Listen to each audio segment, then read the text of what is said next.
नमस्कार दोस्तों। गुरुवार के दिन भगवान विष्णु और बृहस्पति देव की पूजा की जाती है। इस दिन लोग व्रत रखते हैं।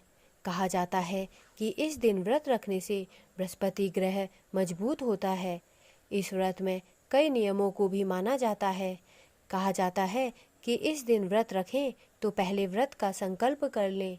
ये व्रत 11 या 16 आदि की संख्या में रख सकते हैं। इस व्रत में खास तौर पर पीले रंग के कपड़े पहनते हैं। यही नहीं, भगवान को पीले रंग के फूल भी अर्पित किए जाते हैं। इस व्रत में नमक का सेवन नहीं किया जाता है। व्रत वाले दिन पूजा के बाद व्रत की कथा अवश्य पढ़नी चाहिए। गुरुवार व्रत की कथा इस प्रकार है। प्राचीन काल की बात है, किसी राज्य में एक बड़ा प्रतापी और दानी राजा राज्य करता था। वह प्रत्येक गुरुवार को व्रत रखता एवं भूखे और गरीबों को दान देकर पुण्य प्राप्त करता था। परंतु यह बात उसकी रानी को अच्छी नहीं लगती थी। वह ना तो व्रत करती थी, ना ही किसी को एक भी पैसा दान में देती थी और राजा को भी ऐसा करने से मना करती थी। एक समय की बात है, राजा शिकार खेलने वन को चले गए थे। घर पर रानी और दासी थी। उसी समय गुरु बृहस्पति देव साधु का रूप धारण कर राजा के दरवाजे पर भिक्षा मांगने आए। साधु ने जब रानी से भिक्षा मांगी तो वह कहने लगी, हे साधु महाराज, मैं इस दान और पुण्य से तंग आ गई हूँ। आप कोई ऐसा उपाय बताएं जिससे कि सारा धन नष्ट हो जाए और मैं आराम से रह सकूं। बृहस्पति देव ने कहा, हे देवी, तुम तो बड़ी विचित्र हो। संतान और धन से कोई दुखी नहीं होता। अगर धन अधिक है तो इसे शुभ कार्यों में लगाओ। कुंवारी कन्याओं का विवाह कराओ, विद्यालय और बाग बगीचों का निर्माण कराओ, जिससे तुम्हारे दोनों लोग सुधरें। परंतु साधु की इन बातों से रानी को खुशी नहीं हुई। उसने कहा कि ऐसे धन की मुझे आवश्यकता नहीं है जिसे मैं दान दूं और जिसे संभालने में मेरा सारा समय नष्ट हो जाए। तब साधु ने कहा, यदि तुम्हारी ऐसी इच्छा है तो मैं जैसा तुम्हें बताता हूँ तुम वैसा ही करना। गुरुवार के दिन तुम घर को गोबर से लीपना, अपने केशों को पीली मिट्टी से धोना, केशों को धोते समय स्नान करना, राजा से कहना कि वह हजामत करवाए, भोजन में मांस मदिरा खाना, कपड़ा धोबी के यहाँ धुलने डालना।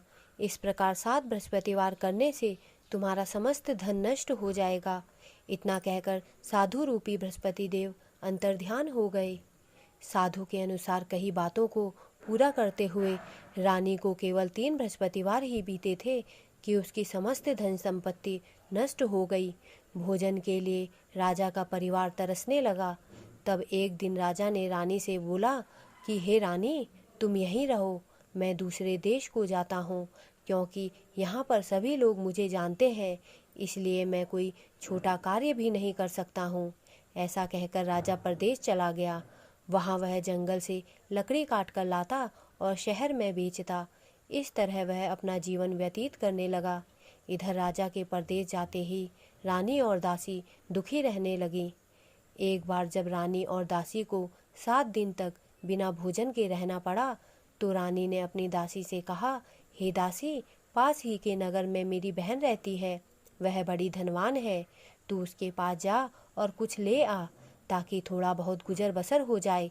दासी रानी की बहन के पास गई। उस दिन गुरुवार था और रानी की बहन उस समय बृहस्पतिवार व्रत की कथा सुन रही थी। दासी ने रानी की बहन को अपनी रानी का संदेश दिया, लेकिन रानी की बड़ी बहन ने कोई उत्तर नहीं दिया। जब दासी को रानी की बहन से कोई उत्तर नहीं मिला तो वह बहुत दुखी हुई और उसे क्रोध भी आया। दासी ने वापस आकर रानी को सारी बात बता दी। सुनकर रानी ने अपने भाग्य को कोसा। उधर रानी की बहन ने सोचा कि मेरी बहन की दासी आई थी, परंतु मैं उससे नहीं बोली, उससे वह बहुत दुखी हुई होगी।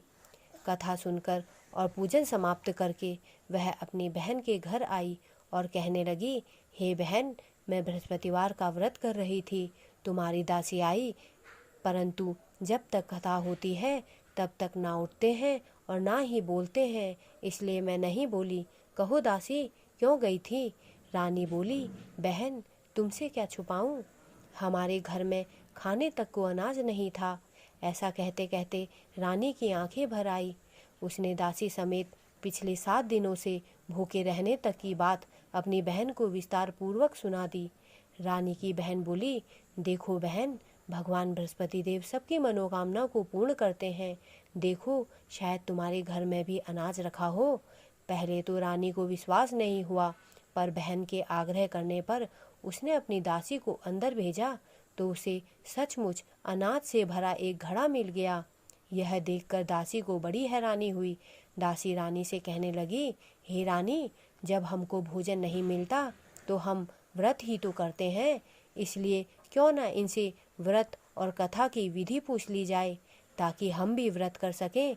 तब रानी ने अपनी बहन से बृहस्पतिवार व्रत के बारे में पूछा। उसकी बहन ने बताया, बृहस्पतिवार के व्रत में चने की दाल और मुनक्का से विष्णु भगवान का केले की जड़ में पूजन करें तथा दीपक जलाएं, व्रत कथा सुने और पीला भोजन ही करें। इससे बृहस्पति देव प्रसन्न होते हैं। व्रत और पूजन विधि बताकर रानी की बहन अपने घर को लौट गई। 7 दिन के बाद जब गुरुवार आया तो रानी और दासी ने व्रत रखा।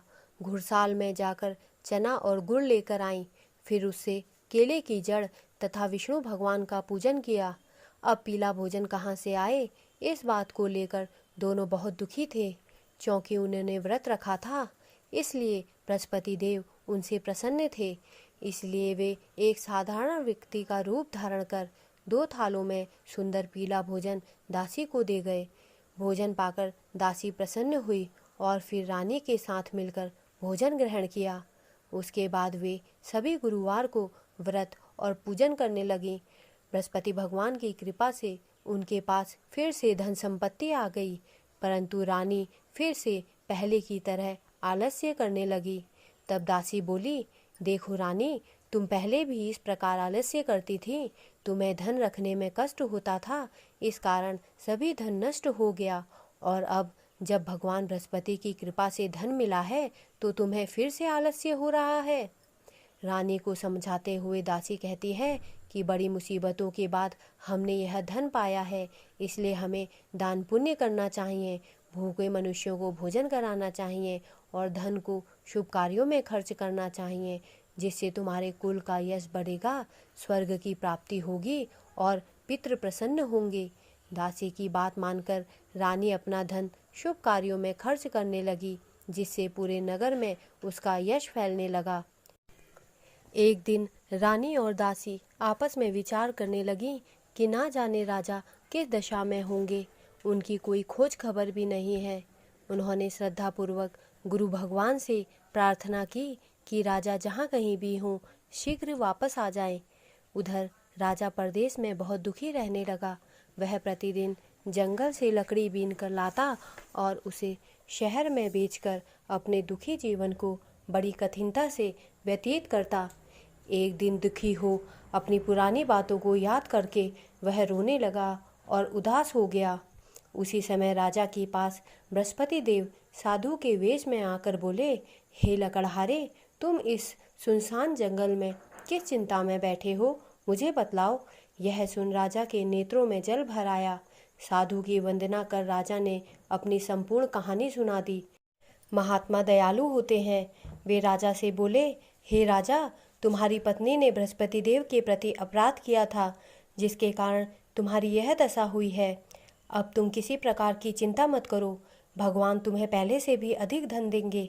देखो, तुम्हारी पत्नी ने भी बृहस्पतिवार का व्रत प्रारंभ कर दिया है। अब तुम भी बृहस्पतिवार का व्रत करके चने की दाल व गुड़ जल के लोटे में डालकर केले का पूजन करो, फिर कथा कहो या सुनो, भगवान तुम्हारी सब मनोकामना पूर्ण करेंगे। साधु की बात सुनकर राजा बोला, हे प्रभु, लकड़ी बेचकर तो इतना पैसा भी नहीं बचता जिससे भोजन करने के उपरांत कुछ बचा सकूं। मैंने रात्रि में अपनी रानी को व्याकुल देखा है। मेरे पास कुछ भी नहीं जिससे उसका संदेश तो मंगा सकूं। फिर मैं बृहस्पति देव की क्या कहानी कहूँ, यह भी मुझको मालूम नहीं है। साधु ने कहा, हे राजा, मन में बृहस्पति भगवान के पूजन व्रत का निश्चय करो, वे स्वयं तुम्हारे लिए कोई राह बना देंगे। बृहस्पतिवार के दिन तुम रोजाना की तरह लकड़ियां लेकर शहर में जाना। तुम्हें रोज से दुगना धन प्राप्त होगा, जिससे तुम भली भांति भोजन कर सकोगे तथा बृहस्पति देव की पूजा का सामान भी आ जाएगा। जो तुमने बृहस्पतिवार की कहानी के बारे में पूछा है वह इस प्रकार है। प्राचीन काल में एक बहुत ही निर्धन ब्राह्मण था। उसके कोई संतान नहीं थी। वह नित्य पूजा पाठ करता। उसकी स्त्री न स्नान करती और न किसी देवता का पूजन करती। इस कारण ब्राह्मण देवता बहुत दुखी रहते थे। भगवान की कृपा से ब्राह्मण के यहाँ एक कन्या उत्पन्न हुई। कन्या बड़ी होने लगी। प्रातः स्नान करके वह भगवान विष्णु का जप करती। बृहस्पतिवार का व्रत भी करने लगी। पूजा पाठ समाप्त कर पाठशाला जाती तो अपनी मुट्ठी में जौ भर कर ले जाती और पाठशाला जाने के मार्ग में डालती जाती। लौटते समय वही जौ स्वर्ण के हो जाते तो उनको बीन कर घर ले आती। एक दिन वह बालिका सूप में उन सोने के जौ को फटक कर साफ कर रही थी कि तभी उसकी माँ ने देख लिया और कहा, हे बेटी, सोने के जौ को फटकने के लिए सूप भी तो सोने का होना चाहिए। दूसरे दिन बृहस्पतिवार था। कन्या ने व्रत रखा और बृहस्पति देव से सोने का सूप देने की प्रार्थना की। बृहस्पति देव ने उसकी प्रार्थना स्वीकार कर ली। रोजाना की तरह वह कन्या जौ फैलाती हुई पाठशाला चली गई। पाठशाला से लौटकर जब वह जौ बीन रही थी तो बृहस्पति देव की कृपा से उसे सोने का सूप मिला। उसे वह घर ले आई और उससे जौ साफ करने लगी, परंतु उसकी माँ का वही ढंग रहा। एक दिन की बात है, कन्या सोने के सूप में जब जौ साफ कर रही थी, उस समय उस नगर का राजकुमार वहां से निकला। कन्या के रूप को देखकर वह उस पर मोहित हो गया तथा राजमहल आकर वह भोजन व जल त्याग कर उदास होकर लेट गया। राजा को जब राजकुमार द्वारा अन्न जल त्यागने का समाचार ज्ञात हुआ तो अपने मंत्रियों के साथ वह अपने पुत्र के पास गया और कारण पूछा। राजकुमार ने राजा को उस लड़की के घर का पता भी बता दिया। मंत्री उस लड़की के घर गया। मंत्री ने ब्राह्मण के समक्ष राजा की ओर से निवेदन किया। कुछ ही दिन बाद ब्राह्मण की कन्या का विवाह राजकुमार के साथ संपन्न हो गया। कन्या के घर से जाते ही ब्राह्मण के घर में पहले की भांति गरीबी का निवास हो गया। एक दिन दुखी होकर ब्राह्मण अपनी पुत्री से मिलने गए। बेटी ने अपने पिता की अवस्था को देखा और अपनी माँ का समाचार पूछा। ब्राह्मण ने सभी हाल कह सुनाया। कन्या ने बहुत सा धन देकर अपने पिता को विदा कर दिया, लेकिन कुछ दिन बाद फिर वही हाल हो गया। ब्राह्मण फिर अपनी कन्या के यहाँ गया और सभी हाल कह सुनाया। पुत्री बोली, हे पिताजी, आप माताजी को यहाँ लिवा लाओ, मैं उन्हें वह विधि बता दूंगी जिससे गरीबी दूर हो जाए। ब्राह्मण देवता अपनी स्त्री को साथ लेकर अपनी पुत्री के पास राजमहल पहुँचे तो पुत्री अपनी माँ को समझाने लगी, हे माँ, तुम प्रातःकाल स्नान आदि करके विष्णु भगवान का पूजन करो तो सब दरिद्रता दूर हो जाएगी। परंतु उसकी माँ ने उसकी एक भी नहीं मानी। वह प्रातःकाल उठकर अपनी पुत्री का बचा झूठन खा लेती थी। एक दिन उसकी पुत्री को बहुत गुस्सा आया। उसने अपनी माँ को एक कोठरी में बंद कर दिया। प्रातः उसे स्नान आदि करा के पूजा पाठ करवाया तो उसकी माँ की बुद्धि ठीक हो गई। इसके बाद वह नियम से पूजा पाठ करने लगी और प्रत्येक बृहस्पतिवार को व्रत रखने लगी। इस व्रत के प्रभाव से मृत्यु के बाद वह स्वर्ग को गई। वह ब्राह्मण भी सुखपूर्वक इस लोक का सुख भोग कर स्वर्ग को प्राप्त हुआ। इस तरह कहानी कहकर साधु देवता वहां से अंतर्ध्यान हो गए। धीरे धीरे समय व्यतीत होने पर फिर बृहस्पतिवार का दिन आया। राजा जंगल से लकड़ी काटकर शहर में बेचने गया। उसे उस दिन और दिनों से अधिक धन मिला। राजा ने चना गुड़ आदि लाकर बृहस्पतिवार का व्रत किया। उस दिन से उसके सभी कलेश दूर हो गए। परंतु जब अगले गुरुवार का दिन आया तो वह बृहस्पतिवार का व्रत करना भूल गया। इस कारण बृहस्पति भगवान नाराज हो गए। उसी दिन उस नगर के राजा ने विशाल यज्ञ का आयोजन किया था। अपने समस्त राज्य में घोषणा करवा दी कि सभी मेरे यहाँ भोजन करने आवें। किसी के घर चूल्हा ना जले। इस आज्ञा को जो ना मानेगा उसको फांसी दे दी जाएगी। राजा की आज्ञा अनुसार राज्य के सभी वासी राजा के भोज में सम्मिलित हुए, लेकिन लकड़हारा कुछ देर से पहुंचा, इसलिए राजा उसको अपने साथ महल ले गए। जब राजा लकड़हारे को भोजन करा रहे थे तो रानी की दृष्टि उस खूंटी पर पड़ी जिस पर उसका हार लटका हुआ था। उसे हार खूंटी पर लटका दिखाई नहीं दिया। रानी को निश्चय हो गया कि मेरा हार इस लकड़हारे ने चुरा लिया है। उसी समय सैनिक बुलवाकर उसको जेल में डलवा दिया। लकड़हारा जेल में विचार करने लगा कि ना जाने कौन से पूर्व जन्म के कर्म से मुझे यह दुख प्राप्त हुआ, और जंगल में मिले साधु को याद करने लगा। तत्काल बृहस्पति देव साधु के रूप में प्रकट हो गए और कहने लगे, अरे मूर्ख, तूने बृहस्पति देवता की कथा नहीं की, इसी कारण तुझे दुख प्राप्त हुआ है। अब चिंता मत कर, बृहस्पतिवार के दिन जेल खाने के दरवाजे पर तुझे 4 पैसे जड़े मिलेंगे। उनसे तू बृहस्पतिवार की पूजा करना तो तेरे सभी कष्ट दूर हो जाएंगे। अगले बृहस्पतिवार उसे जेल के द्वार पर 4 पैसे मिले। राजा ने पूजा का सामान मंगवाकर कथा कही और प्रसाद बांटा। उसी रात्रि में बृहस्पति देव ने उस नगर के राजा को स्वप्न में कहा, हे राजा, तूने जिसे जेल में बंद किया है उसे कल छोड़ देना, वह निर्दोष है, वह राजा है। राजा प्रातःकाल उठा और खूंटी पर हार टंगा देखकर लकड़हारे को बुलाकर क्षमा मांगी तथा राजा के योग्य सुंदर वस्त्र आभूषण भेंट कर उसे विदा किया। गुरुदेव की आज्ञा अनुसार राजा अपने नगर को चल दिया। राजा जब नगर के निकट पहुंचा तो उसे बड़ा ही आश्चर्य हुआ।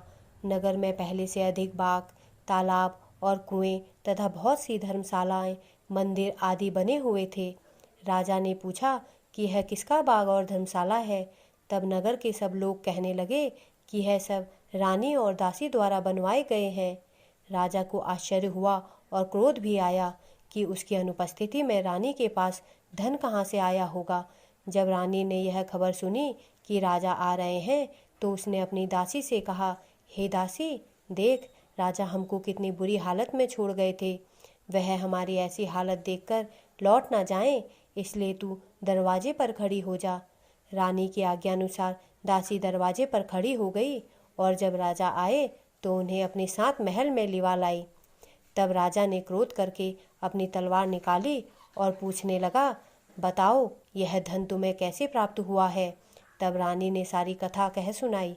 राजा ने निश्चय किया कि मैं रोजाना दिन में 3 बार कथा कहा करूँगा तथा रोज व्रत किया करूँगा। अब हर समय राजा के दुपट्टे में चने की दाल बंधी रहती तथा दिन में 3 बार कथा कहता। एक रोज राजा ने विचार किया कि चलो अपनी बहन के यहाँ हो आऊं। इस तरह का निश्चय कर राजा घोड़े पर सवार हो अपनी बहन के यहाँ चल दिया।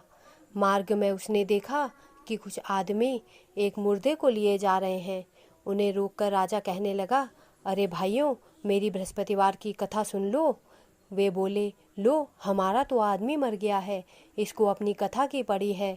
परंतु कुछ आदमी बोले, अच्छा कहो, हम तुम्हारी कथा भी सुनेंगे। राजा ने दाल निकाली और कथा कहनी शुरू कर दी। जब कथा आदि हुई तो मुर्दा हिलने लगा और जब कथा समाप्त हुई तो राम राम करके मुर्दा खड़ा हो गया। राजा आगे बढ़ा, उसे चलते चलते शाम हो गई। आगे मार्ग में उसे एक किसान खेत में हल चलाता मिला। राजा ने उससे कथा सुनने को आग्रह किया, लेकिन वह नहीं माना। राजा आगे चल पड़ा। राजा के हटते ही बैल पाछाड़ खाकर गिर गए तथा किसान के पेट में बहुत जोर से दर्द होने लगा। उसी समय किसान की माँ रोटी लेकर आई। उसने जब देखा तो अपने पुत्र से सब हाल पूछा। बेटे ने सभी हाल बता दिया। बुढ़िया दौड़ी दौड़ी उस घुड़सवार के पास गई और उससे बोली, मैं तेरी कथा सुनूंगी, तू अपनी कथा मेरे खेत पर ही चलकर कहना। राजा ने लौटकर बुढ़िया के खेत पर जाकर कथा कही, जिसके सुनते ही बैल खड़े हो गए तथा किसान के पेट का दर्द भी बंद हो गया। राजा अपनी बहन के घर पहुंचा। बहन ने भाई की खूब आवाभगत की। दूसरे रोज प्रातःकाल राजा जागा तो वह देखने लगा कि सब लोग भोजन कर रहे हैं।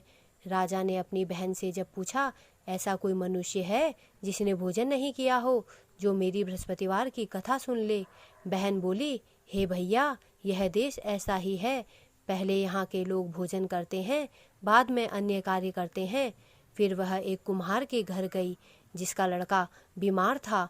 उसे मालूम हुआ कि उसके यहाँ 3 दिन से किसी ने भोजन नहीं किया है। रानी ने अपने भाई की कथा सुनने के लिए कुम्हार से कहा। वह तैयार हो गया। राजा ने जाकर बृहस्पतिवार की कथा कही, जिसको सुनकर उसका लड़का ठीक हो गया। अब तो राजा की सहू और प्रशंसा होने लगी। एक दिन राजा ने अपनी बहन से कहा, हे बहन, मैं अब अपने घर को जाऊंगा, तुम भी तैयार हो जाओ। राजा की बहन ने अपनी सास से अपने भाई के साथ जाने की आज्ञा मानी। सास बोली, चली जा, परंतु अपने लड़कों को मत ले जाना, क्योंकि तेरे भाई की कोई संतान नहीं होती है। बहन ने अपने भाई से कहा, हे भैया, मैं तो चलूंगी, परंतु कोई बालक नहीं जाएगा। राजा ने अपनी बहन से कहा, जब बच्चे नहीं जाएंगे तो तुम ही जाकर क्या करोगी। वह अपनी बहन को भी छोड़कर बड़े दुखी मन से नगर को लौट आया। राजा ने अपनी रानी से सारी कथा बताई और बिना भोजन किए वह सैया पर लेट गया। रानी बोली, हे प्रभु, बृहस्पति देव ने हमें सब कुछ दिया है, वे हमें संतान भी अवश्य देंगे। उसी रात बृहस्पति देव ने राजा को स्वप्न में कहा, हे राजा, उठ, सभी सोच को त्याग दे, तेरी रानी गर्भ से है। राजा को यह जानकर बड़ी खुशी हुई। 9वें महीने में रानी के गर्भ से एक सुंदर पुत्र पैदा हुआ। तब राजा बोला, हे रानी, स्त्री बिना भोजन के रह सकती है, परंतु बिना कहे नहीं रह सकती। अब जब मेरी बहन आए तुम उससे कुछ मत कहना। रानी ने हाँ कर दी। जब राजा की बहन ने यह शुभ समाचार सुना तो वह बहुत खुश हुई तथा बधाई लेकर अपने भाई के यहाँ आई। रानी ने तब उसे आने का उलाहना दिया। जब भाई अपने साथ ला रहे थे तब टाल गई, उनके साथ न आई और आज अपने आप ही भागी भागी बिना बुलाए आ गई। तो राजा की बहन बोली, भाई, मैं इस प्रकार न कहती तो तुम्हारे घर औलाद कैसे होती। बृहस्पति देव सभी कामनाएं पूर्ण करते हैं। जो सद्भावना पूर्वक बृहस्पतिवार का व्रत करता है एवं कथा पढ़ता है अथवा सुनता है और दूसरों को सुनाता है, बृहस्पति देव उसकी सभी मनोकामनाएं पूर्ण करते हैं, उनकी सदैव रक्षा करते हैं। जो संसार में सद्भावना से गुरुदेव का पूजन एवं व्रत सच्चे हृदय से करते हैं, जैसी सच्ची भावना से रानी और राजा ने बृहस्पति देव की कथा का गुणगान किया, तो उनकी सभी इच्छाएं बृहस्पति देव ने पूर्ण की। अनजाने में भी बृहस्पति देव की उपेक्षा ना करें, ऐसा करने से सुख शांति नष्ट हो जाती है। इसलिए सबको कथा सुनने के बाद प्रसाद लेकर जाना चाहिए। हृदय से उनका मनन करते हुए जयकारा बोलना चाहिए। बोलो श्री बृहस्पति देव भगवान की जय। दोस्तों, मेरे द्वारा दी गई जानकारी अगर आपको अच्छी लगी हो तो कृपया मेरे चैनल को सब्सक्राइब करें तथा मेरे वीडियोस को लाइक करें। धन्यवाद।